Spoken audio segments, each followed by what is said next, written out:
chaque Amel Boda.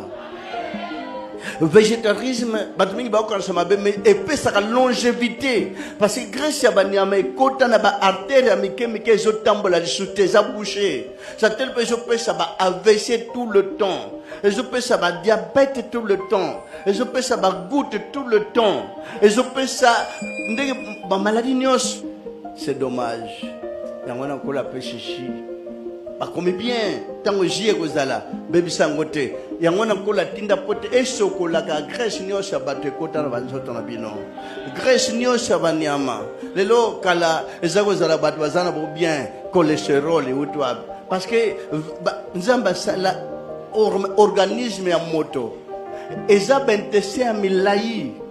Ba carnivore banentese mi coucher pour ba consommer, mais un jour on peut ba changer. Parce que nous avons pima qui est méca qui na arche de Noé. 40 jours durant, nous avons ce côté de et bima qui est intact de na arche. On a réussi. Noé a réussi. Banyama pe ba réussi. Et on a prié du peuple de Batanga Kawa. Ngombe na ngombo ba vande sikamo. Ba koyok ça n'a pas si. On kosi akolia matite ko lango. Le lion, tigre, léopard na arche valia ki matite.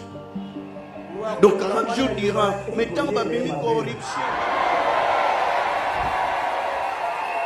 Wako provoquer mwana ilo baba sila bana ilo baba simba kalango. Bakaya bino ba problème na misala, mais ya wenzam na bomo imukonzo na bino azali. Ye azali elonga na bino banga kate quel que soit les problèmes. Parce que mungongo ya tata nde eyo kana kakata lingomba na ye. Simba lilo babanga te. Kolembate, quel que soit malade. T'as dit là,